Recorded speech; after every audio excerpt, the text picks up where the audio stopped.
യൂണിവേഴ്സിലെ ഏറ്റവും ശക്തൻ, കാലാന്തരങ്ങളിലും പ്രേക്ഷകപ്രിയൻ. ഒരു നീല സ്യൂട്ടും പുറകിൽ നീളത്തിൽ വീണ് കിടക്കുന്ന റെഡ് കോട്ടും ഇട്ട് അയാൾ ഗ്രാവിറ്റിയെ നാണം കെടുത്തി കൈവീശി വാനോളം പറക്കുന്നത് വർഷങ്ങൾ എത്ര കഴിഞ്ഞാലും കണ്ടിരിക്കാൻ കൊതി തോന്നിപ്പിക്കുന്ന ഒരു അത്ഭുതമാണ്. അയാളുടെ ക്രിപ്റ്റോണിയൻ ജനന രഹസ്യമാണ് ഈ ഭൂമിയെ ഇങ്ങനെ സംരക്ഷിച്ചു നിർത്തുന്നതെന്ന് വിശ്വസിക്കുന്നതിൽ ഒരു പ്രത്യേക സുഖമുണ്ട്. അതിനെല്ലാം അപ്പുറം സൂപ്പർമാൻ എന്ന പേര് ലോകത്ത് ഇന്ന് ജീവിച്ചിരിക്കുന്ന സർവ്വ മനുഷ്യരുടെയും കുട്ടിക്കാലത്തിന്റെ ഗന്ധം കൂടെയാണ് കൂടെ കരുതുന്നത്. വീണ്ടും വീണ്ടും സൂപ്പർമാൻ ചിത്രങ്ങൾ എത്തുമ്പോൾ അതിൽ പ്രതീക്ഷയും നിരാശയും എക്സ്ട്രീമുകളിൽ പ്രകടിപ്പിക്കുന്നതും അതുകൊണ്ടാണ്. സൂപ്പർമാൻ നമ്മുടെ ഒക്കെയും സൂപ്പർ പേഴ്സണൽ സൂപ്പർ ഹീറോ ആയതുകൊണ്ട്. ഗാർഡിയൻ ഓഫ് ഗാലക്സിയുടെയും സൂസൈഡ് സ്ക്വാഡിന്റെയും എല്ലാം സംവിധായകൻ ജെയിംസ് ഗൺ ഒരുക്കുന്ന പുത്തൻ സൂപ്പർമാൻ എത്താൻ മണിക്കൂറുകൾ മാത്രം ബാക്കി. DC യൂണിവേഴ്സിന്റെ പുതിയ സീരീസ് ഓഫ് മൂവീസ് ആയ ചാപ്റ്റർ 1 ഗോഡ്സ് ആൻഡ് മോൺസ്റ്റേഴ്സിലെ തന്നെ ആദ്യത്തെ ചിത്രമായാണ് സൂപ്പർമാൻ എത്തുന്നത്. 5 ചിത്രങ്ങളാണ് ഈ സീരീസിൽ ഇതുവരെയും അനൗൺസ് ചെയ്തിട്ടുള്ളത്. സൂപ്പർമാന് പുറമെ സൂപ്പർ ഗേൾ, ക്ലേഫേസ് എന്നീ ചിത്രങ്ങൾ അടുത്ത വർഷവും, the authority, the brave and the bold, swamp thing എന്നീ ചിത്രങ്ങൾ അതിനടുത്ത വർഷങ്ങളിലായും പുറത്തിറങ്ങും. ഇതേ ചാപ്റ്ററിൽ തന്നെ creature commandos, peacemaker, lanterns, Waller, paradise lost, booster gold തുടങ്ങിയ ടെലിവിഷൻ ഷോകളും പുറത്തിറങ്ങും. ഇതിലേക്കെല്ലാമുള്ള തുടക്കം കൂടിയാണ് ജെയിംസ് ഗണ്ണിന്റെ സൂപ്പർമാൻ. ഇതിനു മുൻപിറങ്ങിയ ചിത്രങ്ങളുടെ സീക്വലോ പ്രീക്വലോ അല്ല ഇത്. അത് പൂർണ്ണമായൊരു റീബൂട്ടാണ്. മുൻപ് DC studios DC extended universe announce ചെയ്തതിലെ ആദ്യ ചിത്രമായിരുന്ന മാൻ ഓഫ് സ്റ്റീലും സൂപ്പർമാന്റെ റീബൂട്ട് തന്നെയായിരുന്നു. എന്നാൽ ഹെൻറി കാവലിന്റെ സൂപ്പർമാനേക്കാൾ യങ് വേർഷനാണ് ഡേവിഡ് കോറൻസ്വെറ്റ് അവതരിപ്പിക്കുന്നതെന്ന് സംവിധായകൻ പറഞ്ഞിരുന്നു. സൂപ്പർമാന്റെ കഥയെ പൂർണ്ണമായും പൊളിച്ചെഴുതുകയാണ് പുതിയ ചിത്രത്തിലെന്നാണ് അണിയറ പ്രവർത്തകർ പറയുന്നത്. കാസ്റ്റിനെ റീപ്ലേസ് ചെയ്യുമെങ്കിലും കഥാപാത്രങ്ങളെ അങ്ങനെ തന്നെ നിലനിർത്തും. മറ്റ് ചിത്രങ്ങളുടെ തുടർച്ചയല്ലെങ്കിൽ പോലും സൂപ്പർമാൻ കാണുന്നതിന് മുൻപ് ആരാണ് സൂപ്പർമാൻ എന്നും പ്രധാന കഥാപാത്രങ്ങൾ ആരൊക്കെയെന്നും മനസ്സിലാക്കുന്നത് നന്നായിരിക്കും. ആരാണ് സൂപ്പർമാൻ? ക്രിപ്റ്റോൺ എന്ന പ്ലാനറ്റിലെ ശാസ്ത്രജ്ഞരായ ജോറലിന്റെയും ലാറ ലോർവാന്റെയും മകനാണ് കാൾ-എൽ എന്ന സൂപ്പർമാൻ. ക്രിപ്റ്റോൺ എന്ന പ്ലാനറ്റിന്റെ നാശം മുൻകൂട്ടി പ്രവചിച്ച ജോർ മകനെ ഭൂമിയിലേക്ക് അയക്കുകയാണ്. കാൾ വന്നിറങ്ങുന്നത് ഭൂമിയിലെ കാൻസാസിലെ സ്മോൾവില്ലേക്ക് പുറത്തുള്ള ഒരു വയലിലും. അവിടെ നിന്നും കർഷക ദമ്പതികളായ ജൊനാഥനും മാർത്ത കെന്റും അവനെ കണ്ടെത്തി ക്ലാർക്ക് കെന്റ് എന്ന പേര് നൽകി വളർത്തുകയാണ്. സ്മോൾവില്ലിൽ വിദ്യാഭ്യാസം പൂർത്തിയാക്കുന്ന ക്ലാർക്ക് മെട്രോപോളിസിലെ ഡെയിലി പ്ലാനറ്റ് പത്രത്തിൽ ജേർണലിസ്റ്റായി ജോലി ചെയ്തു വരവെയാണ് സൂപ്പർമാനായി മാറുന്നത്. അവിടെ വെച്ചാണ് ക്ലാർക്ക് പ്രണയിനിയായ ലൂയിസ് ലെയിനിനെ പരിചയപ്പെടുന്നതും അടുക്കുന്നതും.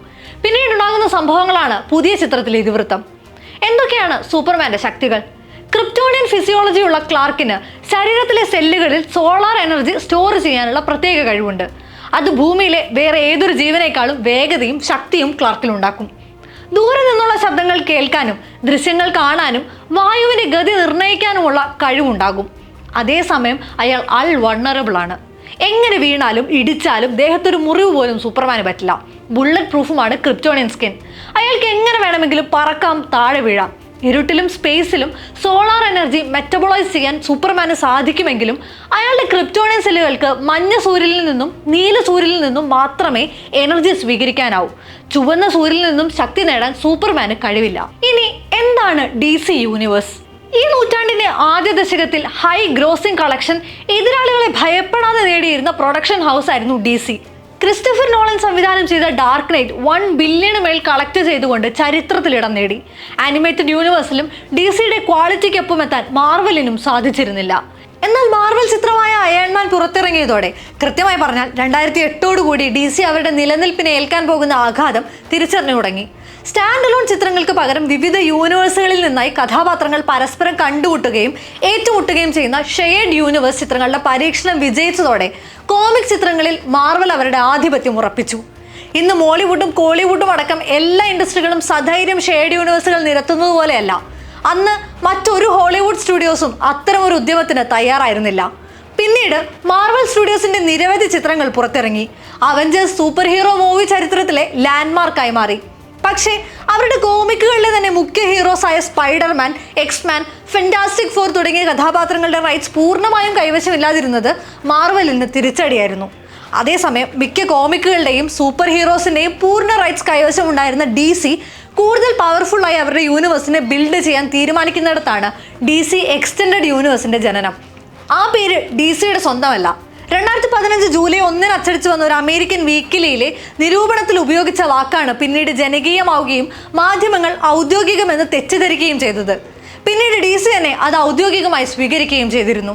അങ്ങനെ 2013 ക്രിസ്റ്റഫർ നോളൻ തന്നെ കഥ എഴുതുകയും സാക്ക് സ്നൈഡർ സംവിധാനം ചെയ്യുകയും ചെയ്ത മാൻ ഓഫ് സ്റ്റീൽ പുറത്തിറങ്ങി.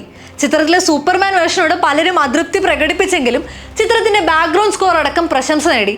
$670 മില്യൺ പുതിയ സൂപ്പർമാന്റെ നേട്ടം. Suicide squad, wonder woman, justice league, Aquaman തുടങ്ങി 16 ചിത്രങ്ങൾ ഇതേ യൂണിവേഴ്സിൽ പുറത്തിറങ്ങി. 2022 DCEUവിനെ റീപ്ലേസ് ചെയ്തുകൊണ്ട് പുതിയ യൂണിവേഴ്സായ DCU രൂപപ്പെടുന്നത്. ചാപ്റ്ററുകളായി എത്തുന്ന DCU സിനിമകളിലെ ആദ്യ ചാപ്റ്ററാണ് സൂപ്പർമാൻ അടങ്ങുന്ന gods and monsters. DC comics അഡാപ്റ്റേഷനുകളിൽ നിന്ന് വ്യത്യസ്തമായി ലൈവ് ആക്ഷൻ സിനിമകളും ടെലിവിഷൻ ഷോകളും ആനിമേഷനുകളും വീഡിയോ ഗെയിമുകളുമായാണ് DCയിലെ സിനിമകൾ എത്തുക. ഈ കഥയിൽ നിന്നും വ്യത്യസ്ത പശ്ചാത്തലത്തിലാണെങ്കിൽ അത് DC എൽസ് വേൾഡ് എന്ന ലേബലിൽ വ്യത്യസ്തമായി തന്നെ പുറത്തിറക്കുകയും ചെയ്യും. കൂടുതൽ സിസ്റ്റമിക് ആവുകയാണ് DC. എന്തായിരുന്നാലും പുതിയ സൂപ്പർമാൻ എങ്ങനെയാകുമെന്ന് കാത്തിരുന്ന് കാണാം.